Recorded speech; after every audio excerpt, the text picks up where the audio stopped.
नमस्कार, आप देख रहे हैं 9 बजे 9 रिपोर्टर। आपके साथ मैं हूं चारुल शर्मा। 9 बजे 9 रिपोर्टर में हमारे साथ जुड़ेंगे हमारे 9 सहयोगी जो हर जानकारी आप तक पहुंचाएंगे। सबसे पहले उनका तारुफ आपसे करा दें। आनंद सिंह दिल्ली से हमारे साथ जुड़ेंगे। शुभम पांडे मुंबई से हर जानकारी आप तक पहुंचाएंगे। आकाश अग्रवाल हैदराबाद से हर जानकारी पहुंचाएंगे। कंचन दिल्ली से जुड़ेंगी। राजीव मोहन पटना से, पूजा मोहन पांडे अयोध्या से हमारे साथ जुड़ेंगी। इधर अपूर्व पाठक अयोध्या से जानकारी पहुंचाएंगे। तो ये वो हमारे 9 सहयोगी हैं जो आप तक हर जानकारी पहुंचाएंगे। और ऐसे में चलिए आगे बढ़ते हैं। इस बीच सबसे पहले सबसे बड़ी खबर का रुख करेंगे। सूत्रों के हवाले से एक बड़ी खबर आ रही है। बिहार में सीट शेयरिंग का फॉर्मूला तय हो गया है। बड़ी खबर, आरजेडी जेडीयू 17 सीटों पर चुनाव लड़ेगी। कांग्रेस 6 सीटों पर लड़ सकती है चुनाव। बड़ी खबर आपको बताई जा रही है। इस वक्त की बड़ी खबर सूत्रों के हवाले से आ रही है। बिहार में सीट शेयरिंग पर फॉर्मूला तय हो गया है। आरजेडी और जेडीयू 17 सीटों पर चुनाव लड़ेंगे। कांग्रेस 6 सीटों पर लड़ सकती है चुनाव। बड़ी खबर, बिहार में सीट शेयरिंग का फॉर्मूला तय हो गया है, ऐसा सूत्र बताते हैं। आरजेडी जेडीयू 17 सीटों पर चुनाव लड़ेगी। कांग्रेस 6 सीटों पर चुनाव लड़ सकती है।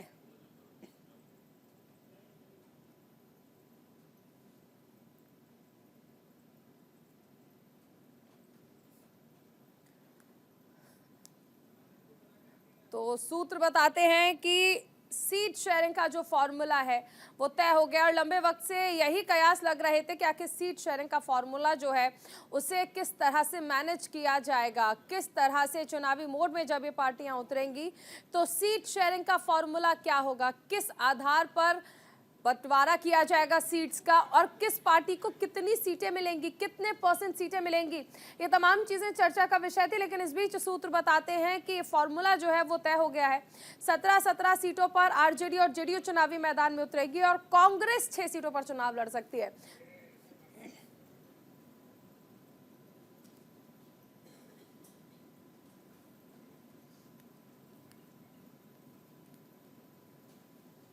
तो कांग्रेस 6 सीटों पर चुनाव लड़ सकती है। और देखिए आज जेडीयू की भी बड़ी बैठक होनी है दिल्ली में। अब ऐसे में ये देखना होगा कि क्या निकलकर सामने आता है। हमारे साथ आनंद सिंह जुड़े हुए हैं और साथ में सहयोगी अभिषेक विजय भी जुड़े हुए हैं न्यूज रूम से। अभिषेक, सबसे पहले आपके पास आना चाहेंगे। सूत्र बताते हैं कि सीट शेयरिंग का फॉर्मूला तय हो गया है। बिल्कुल चारुल, देखिए ये सूत्रों के हवाले से एक बहुत बड़ी खबर है और फिलहाल इस पे कंप्लीट मुहर लग जाए ये कह पाना थोड़ा सा मुश्किल है, क्योंकि देखिए बिहार में कुल 40 सीटें हैं। 17 पर अगर जेडीयू चुनाव लड़ती है और 17 पर अगर आरजेडी चुनाव लड़ती है, यानी 34 सीटें। बची 6 सीटें। क्या कांग्रेस 6 सीटों पर बिहार में चुनाव लड़ने के लिए तैयार हो जाएगी? साथ ही लेफ्ट का क्या होगा, ये बहुत बड़ा सवाल है कि 6 सीटों में क्या लेफ्ट और कांग्रेस राजी हो जाएंगे? बिहार जो कि बहुत ही महत्वपूर्ण प्रदेश है, तो ये बड़ा ही दिलचस्प है। अभी फिलहाल सूत्रों के हवाले से ये बहुत बड़ी जानकारी आई है कि महागठबंधन में सीटों का फॉर्मूला जो है वो यही बनकर के आ रहा है कि 40 में से 17 सीटों पर जेडीयू लड़ेगी, 17 सीटों पर आरजेडी लड़ेगी और 6 सीटों पर कांग्रेस लड़ सकती है। अब ऐसे में बड़े भाई की भूमिका कौन निभाएगा? कांग्रेस क्या बड़े भाई की भूमिका में ये संतोष कर लेगी कि चलिए ठीक है, बिहार में हम अब 2 या 3, क्योंकि लेफ्ट भी 2 या 3 सीटों से कम में मान जाए, इसकी संभावना ना के बराबर है। तो अब इसमें सवाल यही उठता है कि क्या कांग्रेस 3 से 4 सीटों पर बिहार में चुनाव लड़कर के रह जाएगी? बिल्कुल, हमारे साथ आनंद भी बने हुए हैं। आनंद, अभिषेक भी सवाल कर रहे हैं कि क्या लगता है कि कांग्रेस सिर्फ 3 से 4 सीटों पर ही चुनावी मैदान में उतरेगी? जी बिल्कुल, मैं अगर आपको चीजें स्पष्ट कर दूं तो फिर सबसे बड़ी बात यह है कि जो ये फॉर्मूला निकल के आया है, दरअसल ये पूरा फॉर्मूला जेडीयू और राष्ट्रीय जनता दल यानी आरजेडी ने निकाला है। अभी तक इंडिया गठबंधन में इस मुद्दे को लेकर कोई खास चर्चा हुई नहीं है। सीट शेयरिंग वो मुद्दा है जो इंडिया गठबंधन लगातार इसको लेकर उलझता रहा है। संयोजक कौन होगा ये भी एक सवाल है, लगातार इंडिया गठबंधन में उठता रहा है। लेकिन जो ये सीट शेयरिंग का फॉर्मूला निकला है, दरअसल ये जेडीयू और आरजेडी ने निकाला है। इन दोनों तमाम चीजें आप देख रहे थे कि दोनों कहीं ना कहीं इंडिया गठबंधन के रवैये से नाराज थे और उसके बाद अब जाकर इन्होंने अपनी सीट शेयरिंग कर ली है और जिसमें से 3 से 4 सीट कांग्रेस को छोड़ी है और 1 से 2 सीट लेफ्ट को छोड़ी है। तो इसके बाद अब कहीं ना कहीं उस सवाल उठ रहा है उस गठबंधन पे, जो इंडिया गठबंधन था, विपक्षी पार्टी के तमाम घटक दल एक साथ आए थे और एक साथ लोकसभा चुनाव लड़ने की बात हुई थी। लेकिन आप देखिए लोकसभा चुनाव से पहले ही कहीं ना कहीं इसमें फूट दिख रही है और आरजेडी और जेडीयू ने अपनी सीट शेयरिंग तक की चीजें फाइनलाइज कर ली हैं। उसमें कांग्रेस को 4 से 5 सीटें छोड़ी हैं और लेफ्ट को 1 से 2 सीटें दी जाएंगी। तो उसको लेकर कहीं ना कहीं अब इसके मुद्दे के आने के बाद विपक्षी खेमा एक बार बैकफुट पे है और सरकार यानी एनडीए गुट कहीं ना कहीं इसमें एक बार फिर सवाल निशान उठा रहा है कि इंडिया गठबंधन में फूट सामने देखने को मिल रही है। जी बिल्कुल, अभिषेक भी हमारे साथ बने हुए हैं। अभिषेक देखिए, जिस तरह आकाश भी बता रहे हैं कि लेफ्ट को 1 से 2 सीटें दी जा सकती हैं, यानी जेडीयू और आरजेडी बराबर सीटें 17-17 और कांग्रेस और लेफ्ट के बीच यहाँ पर बंटवारे की बात है। लेकिन एक राष्ट्रीय पार्टी होने के नाते क्या कांग्रेस सिर्फ 3 से 4 सीटों पर राजी हो पाएगी? चारुल, यही सवाल है कि ये जो सीट शेयरिंग का फॉर्मूला तय हुआ है, ये आरजेडी और जेडीयू ने अगर मिलकर के तय कर लिया है तो फिर INDIA जो अलायंस है उसका क्या? क्योंकि कहा यह जा रहा था कि अभी बैठकें बहुत सारी होनी बाकी है। दिल्ली में अंतिम बैठक हुई थी और उसके बाद अभी बैठकों का दौर चलेगा। सीट शेयरिंग को लेकर के बातचीत होगी, साथ ही साथ संयोजक को लेकर के बातचीत होगी, जिसका जिक्र अभी हमारे सहयोगी भी कर रहे थे कि किस तरीके से संयोजक अभी तक डिसाइड ही नहीं हुआ है। उद्धव ठाकरे भी इस पे सवाल उठा चुके हैं। तो ये INDIA अलायंस का क्या होगा? और अगर इसी तरीके से जैसे आरजेडी और जेडीयू जो कि क्षेत्रीय क्षत्रप हैं, बिहार में आरजेडी सबसे बड़ी पार्टी, अगर विधानसभा में हम देखें तो जेडीयू तीसरे नंबर की पार्टी है, तो अगर हर स्टेट की ये क्षेत्रीय पार्टियां इसी तरीके से डिसाइड कर लेंगी, फिर कांग्रेस जाएगी कहां? अगर टीएमसी बंगाल में ये तय कर ले 42 में से कि हां हम 38 सीटों पे लड़ रहे हैं, 4 आपको दे दिया, समाजवादी पार्टी अगर तय कर लेती है कि उत्तर प्रदेश में हम 75 पे लड़ रहे हैं, 5 सीट आपको दे दिया, तो फिर कांग्रेस करेगी क्या और कितने सीटों पर 2024 के लोकसभा चुनाव में कांग्रेस चुनाव लड़ेगी, ये देखना बेहद अहम होगा। क्योंकि कांग्रेस सबसे बड़ी भूमिका निभा सकती है 2024 के चुनाव में और उसे निभाना भी चाहिए, राष्ट्रीय पार्टी है। लेकिन अगर क्षेत्रीय पार्टियां इस तरीके से दबाव बनाएंगी, फिर कांग्रेस को सोचना होगा और INDIA अलायंस के लिए ये खतरे की घंटी है। अगर ये सोचना भी होगा। आनंद भी हमारे साथ बने हुए हैं। आनंद देखिए, अगर हम जो सिचुएशन है उसे देखें तो ये तो INDIA का जो गठबंधन है वो क्लियर कर चुका है कि क्षेत्रीय पार्टियां जो है, यानी राज्य में क्षेत्रीय पार्टियों के हिसाब से चलने वाला है। तो ऐसे में जो राष्ट्रीय पार्टियां हैं उन पर तो संकट बना हुआ है और अगर सीट शेयरिंग का फॉर्मूला यही तय होता है तो कांग्रेस के लिए तो इस हिसाब से हर राज्य में चुनौती है। बिल्कुल, इसमें कोई दो राय नहीं है। चाहे आप उत्तर प्रदेश को लें, देश का लोकसभा सीट्स के अनुसार सबसे बड़ा राज्य है, 80 लोकसभा सीट है, उसमें पहले ही अखिलेश यादव कांग्रेस को सीट देने को लेकर राजी नहीं है। दरअसल अगर बात की जाए, अखिलेश इंडिया गठबंधन में घटक है और वो सीट जो कि कांग्रेस को देना चाह रहे हैं वो 5 से 10 सीट है। क्योंकि आप उसके बाद समझिए, कांग्रेस लोकसभा की बात की जाए या राष्ट्रीय पार्टी की बात की जाए, बड़ी राष्ट्रीय पार्टी है, कई बार सरकार चला चुकी है, लेकिन जब बात क्षेत्रीय पार्टियों की आती है, इंडिया गठबंधन को लेकर आती है, तो कहीं ना कहीं उनके दिलों में एक आशंका है कि कांग्रेस को सीट देना मतलब सीट खाली करना या वेस्ट करना। उसको लेकर कहीं ना कहीं आप देखिए, इंडिया गठबंधन में सीट शेयरिंग का फॉर्मूला यही कारण है जो अब तक कंप्लीट नहीं हो पाया। किस राज्य में कौन सी पार्टी कितना चुनाव लड़ेगी, चाहे ममता बनर्जी की बात की, तमाम ये घटक दल बड़े घटक दल है इंडिया गठबंधन के और वो कांग्रेस को सीट देने को राजी नहीं है। यही कारण है, संयोजक से लेकर सीट शेयरिंग से लेकर तमाम मुद्दे इंडिया गठबंधन में अभी तक फाइनलाइज नहीं हो पाए हैं और इसके चलते कहीं ना कहीं सरकार को इसको सीधा बेनिफिट देखने को मिल रहा है। और उसके बाद एक आज जो घटना सामने आई है उसके बाद कहीं ना कहीं तमाम गठबंधन पर ही सवाल निशान उठ रहा है कि ये कोई पहली वारदात नहीं। से पहले आप देखिए, अखिलेश यादव खुद राहुल गांधी पर निशाना साध चुके हैं। उसके साथ साथ अगर ममता की बात की जाए, वो खुद इस बात को लेकर हैरान है कि अभी तक सीट शेयरिंग हो नहीं पाई और शेयरिंग ही एक बड़ा मुद्दा है जिस पर फिलहाल सहमति नहीं बनती नजर आ रही है। हालांकि कयास कई सारे निकलकर सामने आ रहे हैं। आनंद, आप बने रहिए, आगे आपसे जानकारी लेंगे। अभिषेक, आपका शुक्रिया। चलिए आगे बढ़ते हैं। दिल्ली में मुख्य सचिवों का तीसरा राष्ट्रीय सम्मेलन, प्रधानमंत्री मोदी सम्मेलन की अध्यक्षता करेंगे। ईज ऑफ लिविंग होगा सम्मेलन का फोकस। दिल्ली में आज से 3 दिवसीय मुख्य सचिवों के सम्मेलन का आयोजन किया जा रहा है। आज और कल प्रधानमंत्री मोदी कार्यक्रम की अध्यक्षता करेंगे। 3 दिवसीय सम्मेलन में केंद्र सरकार के प्रतिनिधि, मुख्य सचिव और सभी राज्य और केंद्र शासित प्रदेशों के अन्य वरिष्ठ अधिकारियों सहित 200 से अधिक लोग इसमें भाग लेंगे। इस साल इस सम्मेलन का फोकस ईज ऑफ लिविंग पर होगा। सम्मेलन में राज्य के साथ साझेदारी में एकजुट कार्रवाई के लिए एक सामान्य विकास एजेंडा और ब्लूप्रिंट के विकास और कार्यान्वयन पर जोर दिया जाएगा। पहला सम्मेलन जून 2022 को धर्मशाला में आयोजित किया गया, दूसरा जनवरी 2023 में दिल्ली में आयोजित किया गया।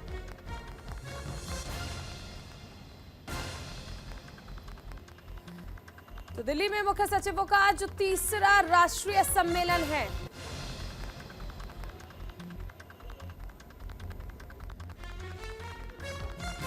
मुख्य सचिवों का तीसरा राष्ट्रीय सम्मेलन ईज ऑफ लिविंग सम्मेलन का जो मुख्य मुद्दा है वो यही रहने वाला है। हमारे साथ सहयोगी आनंद सिंह जुड़ गए हैं। आनंद, मुख्य सचिवों का तीसरा राष्ट्रीय सम्मेलन। जी बिल्कुल, अगर बात करें इसकी अध्यक्षता खुद प्रधानमंत्री नरेंद्र मोदी करेंगे, और अगर बात की जाए प्रमुख सचिवों का जो तीसरा राष्ट्रीय सम्मेलन है, इसमें प्रधानमंत्री खुद अपना संबोधन देंगे और बताएंगे उस तमाम ब्यूरोक्रेसी को जो देश के अलग अलग हिस्सों में बैठी हुई है और कार्यशैली करने को लेकर या क्रियान्वयन को लेकर कहीं ना कहीं उसकी जिम्मेदारी है। प्रधानमंत्री इस दौरान बताएंगे कि कैसे हमको जनता के बीच उन तमाम पॉलिसीज को लेकर जाना है जो सरकार ने तमाम वर्गों के लिए लेकर आई है। चाहे आप बात कीजिए अलग अलग वर्गों की, तो तमाम जो पॉलिसीज लेकर सरकार आई है, इस मोदी मंत्र वहां दिया जाएगा कि कहीं ना कहीं देखिए 2024 का लोकसभा चुनाव अब चंद महीने ही दूर है। मोदी सीधे इस बात से लेकर जनता तक जाना चाहते हैं कि तमाम पॉलिसीज जो कि उज्ज्वला योजना से लेकर आप प्रधानमंत्री ग्राम सड़क से लेकर घर तक देने वाली योजनाओं को लेकर जनता के बीच में जाएं, और उनके साथ साथ तमाम चीजें बताएं कि सरकार ने पिछले 9 सालों में क्या किया है और उसके साथ आगे उनके क्या प्लानिंग है। तो इसका बेहद महत्वपूर्ण इंपॉर्टेंस इस वक्त भी बनता है क्योंकि समय बेहद ही महत्वपूर्ण है। प्रधानमंत्री जब खुद प्रमुख सचिव, एक्चुअली बात की जाए ब्यूरोक्रेसी का तो सबसे टॉप पोस्ट होती है और उसके बाद ही तमाम ब्यूरोक्रेसी की शुरुआत होती है। तो प्रधानमंत्री खुद उन तमाम आला अफसरों को अपना संबोधन देंगे, मोदी मंत्र देंगे कि कैसे जनता के बीच में जाना है, सरकार की पॉलिसीज के बारे में बताना है। उसके साथ साथ हम जनता के सुचारू रूप से यानी एफिशिएंसी को बढ़ा सके, जनता के कामों को जल्दी कर सके, उसको लेकर तमाम गुण मंत्र दिए जाएंगे। तो आज से वो शुरू हो रहा है और अगले 3 दिन तक चलेगा, जिसको लेकर प्रधानमंत्री खुद ही बेहद एक्साइटेड है। उसके साथ तमाम ब्यूरोक्रेसी उसको सुनने को लेकर और जनता के बीच जो तमाम चीजें जानी है उसको लेकर तमाम मोदी मंत्र प्रधानमंत्री खुद देंगे। जी बिल्कुल, शुक्रिया आनंद इस तमाम जानकारी के लिए। चलिए आगे बढ़ते हैं। आज 139वां स्थापना दिवस है कांग्रेस का और इस पर मेगा रैली का आयोजन किया गया है। महाराष्ट्र के नागपुर में कांग्रेस की बड़ी रैली होनी है। सोनिया, राहुल समेत लाखों कार्यकर्ता इसमें जुटने वाले हैं। कांग्रेस अध्यक्ष मल्लिकार्जुन खड़गे भी इसमें शामिल होंगे। पार्टी लोकसभा चुनाव के प्रचार की शुरुआत भी करेगी। कांग्रेस आज 139वें स्थापना दिवस के मौके पर महाराष्ट्र के नागपुर में मेगा रैली का आयोजन करने जा रही है। हम हैं तैयार थीम के साथ पार्टी अपने 2024 के लोकसभा चुनाव अभियान की शुरुआत करेगी। आयोजन स्थल का नाम भारत जोड़ो मैदान रखा गया है। रैली में कांग्रेस अध्यक्ष मल्लिकार्जुन खड़गे, सोनिया गांधी, प्रियंका गांधी, राहुल, 3 मुख्यमंत्री, राज्य पार्टी प्रमुख पदाधिकारी और अन्य वरिष्ठ नेता शामिल होंगे। साथ ही रैली में देश भर के कार्यकर्ताओं के पहुंचने की तैयारियां हैं। कांग्रेस की मेगा रैली नागपुर में आयोजित हो रही है, जहां आरएसएस का मुख्यालय है। कांग्रेस महाराष्ट्र यूनिट के चीफ नाना पटोले ने कहा कि मेगा रैली में 2 लाख से अधिक लोगों के शामिल होने की उम्मीद है। नागपुर के ऐतिहासिक महत्व का हवाला देते हुए कहा कि ये नई आंदोलन और क्रांतियों का केंद्र है। कांग्रेस ने नागपुर में अंग्रेजों के खिलाफ असहयोग आंदोलन की घोषणा की थी, जिसके कारण 1947 में भारत को आजादी मिली।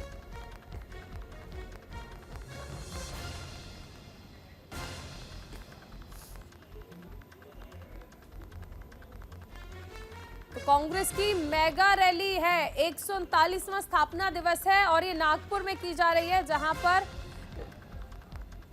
लाखों कार्यकर्ता जो हैं वो पहुंचेंगे और इस रैली का हिस्सा बनेंगे। सोनिया गांधी, राहुल गांधी समेत लाखों कार्यकर्ता देखिए इसमें पहुंचेंगे।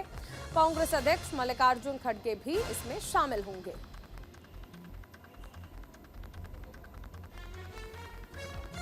लोकसभा चुनाव के प्रचार की शुरुआत भी पार्टी करने वाली है। नागपुर देखिए इसलिए भी अहम हो जाता है क्योंकि नागपुर में आरएसएस का मुख्य कार्यालय है। ऐसे में यहां पर कांग्रेस की बड़ी रैली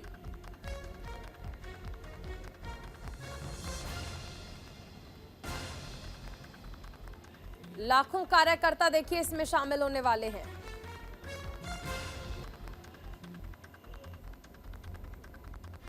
सहयोगी शुभम पांडे हमारे साथ जुड़ गए हैं ज्यादा जानकारी के साथ। शुभम, देखिए कांग्रेस की मेगा रैली हो रही है नागपुर में। बिल्कुल, देखिए चारुल जी, आज 28 दिसंबर और 28 दिसंबर के दिन आज कांग्रेस जो है अपना स्थापना दिवस मना रही है। आज 139 साल जो है कांग्रेस को हो चुके हैं और आज ही के दिन कांग्रेस की स्थापना हुई थी। तो आज महाराष्ट्र के नागपुर में जो आरएसएस का गढ़ है, बीजेपी का गढ़ माना जाता है, वहां पर तीनों गांधी, राहुल गांधी, सोनिया गांधी हो या प्रियंका वाड्रा हो, वो आज वहां पर एक रैली को आयोजित करेंगे जिसमें तमाम कांग्रेस शासित के जो मुख्यमंत्री है वो शामिल होंगे। इसके अलावा 2 लाख जो कार्यकर्ता है वो सम्मिलित होंगे और यहाँ पर एक ही नारा दिया जाएगा कि है तैयार हम। यानी यहाँ पर साफ तौर पर ये अब कांग्रेस पूरी तरह से तैयार हो चुकी है 2024 के लोकसभा चुनाव के। जिन जिन राज्यों में कांग्रेस कमजोर है, कि पिछले चुनाव में हमने देखा तो 2019 में कांग्रेस को सिर्फ 1 लोकसभा सीट मिली थी। उसके बाद अब महाराष्ट्र के कांग्रेस के हाथ से महाराष्ट्र निकलते हुए दिखाई दे रहा। तो ऐसे में अभी से तैयारी शुरू हो चुकी है और आज के दिन 139 स्थापना दिवस मनाया जा रहा है। तो मल्लिकार्जुन खड़गे जो भारतीय राष्ट्रीय कांग्रेस के अध्यक्ष हैं, उनके जो है सर पर कमान होगी किस तरह से रैली को संबोधित करें। उसके बाद गांधी जो फेसेस थे, चाहे सोनिया गांधी हो, राहुल गांधी, वो किस तरह से जनसभा को संबोधित करते हैं, ये सबसे देखने वाली बात होगी। तो कुल मिलाकर कहा जाए कि 2024 लोकसभा चुनाव की तैयारी में कांग्रेस पार्टी अभी से जुट चुकी है और यहाँ पर साफ तौर पर देखिए बीजेपी का गढ़ माना जाता है नागपुर, आरएसएस का हेडक्वार्टर है, तो इस वजह से वहां के दिघोरी नाका है, वहां पर ये सभा को आयोजित की गई है। यहाँ पर साफ तौर पर एक ही जो रणनीति होगी वो किसी तरीके से महाराष्ट्र में ज्यादा से ज्यादा सीटों को बढ़ाया जाए, क्योंकि पिछले 2019 चुनाव में हमने देखा था 1 सीट पर कांग्रेस पार्टी सिमट गई थी। तो ऐसे में ज्यादा सीटें जीतेंगी तो महाराष्ट्र जिस तरह से एक चीज और समझना चाहेंगे, कांग्रेस महाराष्ट्र पर बहुत ज्यादा फोकस कर रही है। अब देखिए यहाँ पर भी महाराष्ट्र में मेगा रैली का आयोजन हो रहा है नागपुर में, वहीं भारत न्याय यात्रा की अगर हम बात कर लें तो वो भी महाराष्ट्र उसमें एक अहम रोल निभाने वाला है। मणिपुर से महाराष्ट्र के लिए वो यात्रा निकाली जाएगी, तो महाराष्ट्र पर बहुत ज्यादा फोकस है कांग्रेस का।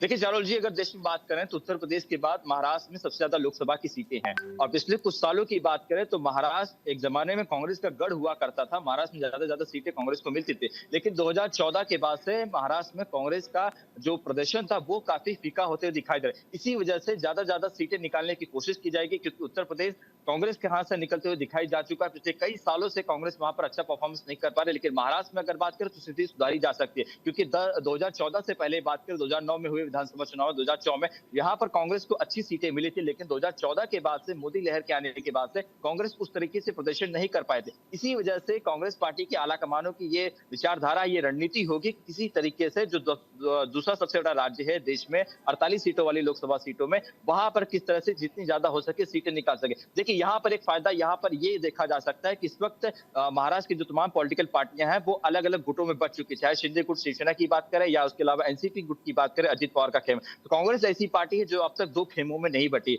इसी वजह से इस चुनाव में फायदा देखते हुए कांग्रेस की रणनीति होगी किसी भी तरीके से ज्यादा सीटों को निकाला जाए और अपने परफॉर्मेंस को और अच्छा किया जाए। चलिए, शुक्रिया शुभम इस तमाम जानकारी के लिए। तो आज कांग्रेस की मेगा रैली होगी, हैं तैयार हम। 139वां स्थापना दिवस आज कांग्रेस का, नागपुर में मेगा रैली। सोनिया गांधी, राहुल गांधी, प्रियंका गांधी इसमें शामिल होंगे, साथ ही कांग्रेस अध्यक्ष समेत लाखों कार्यकर्ता। आगे बढ़ते हैं, तेलंगाना दौरे पर रहेंगे गृह मंत्री अमित शाह। हैदराबाद में राज्य स्तरीय बैठक में शामिल होंगे। बैठक में राष्ट्रीय महासचिव तरुण चुग भी शामिल होंगे। बंदी संजय कुमार और सुनील बंसल भी रहेंगे मौजूद। चुनाव को लेकर 90 दिन की कार्य योजना पर चर्चा की जानी है। गृह मंत्री शाह तेलंगाना दौरे पर रहेंगे। गृह मंत्री हैदराबाद में आयोजित पार्टी की राज्य स्तरीय बैठक में शामिल होंगे। बैठक में पार्टी के मंडल अध्यक्ष, भाजपा के राष्ट्रीय महासचिव तरुण चुग, बंदी संजय कुमार और सुनील बंसल भी शामिल होंगे। माना जा रहा है कि चुनाव के लिए पूरी तरह से तैयार रहने के लिए कार्य योजना तैयार की जाएगी अगले 90 दिन की।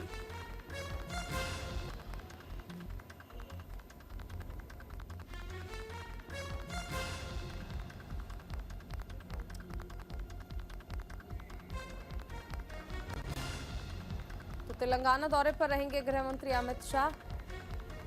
हैदराबाद में राज्य स्तरीय बैठक में शामिल होंगे।